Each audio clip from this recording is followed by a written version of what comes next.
আমি বিজলী দেবী বিজয়া পদ্মাবতী দেবী দাস। আমার জন্ম হয় 1957 সালে। আমার বিয়ে হয় 1972-এ। প্রথম সন্তান হয় 1973-এ, দ্বিতীয় সন্তান হয় 1975-এ। আমি বাড়ি করি।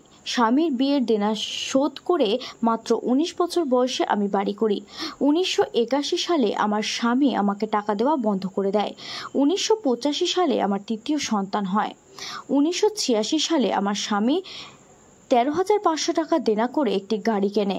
এই সালে আমার বড় ছেলের শরীর খারাপ হয়, মেনিনজাইটিস, ম্যালেরিয়া, টিবি হয়। গাড়ির দেনা, ছেলে অসুখের দেনা শোধ করতে আমরা রবীন্দ্রনগর চলে আসি। 1989 সালে বাড়ি বিক্রি করতে হয়। 13 বছর ভাড়া থেকে 70,000 টাকা দেনা হয়। 40,000 টাকা বাড়ি বিক্রি হয়। 1994 সালে একটি যাবজ্জীর্ণ ঝামেলায় বাড়ির থানা পুলিশ করে দখল করি। বাড়ি দখলের সময় আমাদের ফেলে পালিয়েছিল। বাড়ি কিনবেন না বলে আমাকে অনেক ভয় দেখিয়েছিল।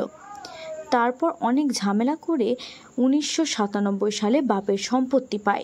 সম্পত্তি বিক্রি করে টাকা আনার পর আবার ঝামেলা শুরু হয়, শারীরিক অত্যাচার। 2004-এ বড় ছেলের বিয়ে হয়, 5 বাচ্চা হয়। 2006 সালে রিটায়ার হয়। 2008 সালে মেজ ছেলের বিয়ে হয়। 2009 সালে অকারণে মেজ ছেলেকে আলাদা করে দেয়। তারপর আমি আর কোনো যোগাযোগ রাখি না।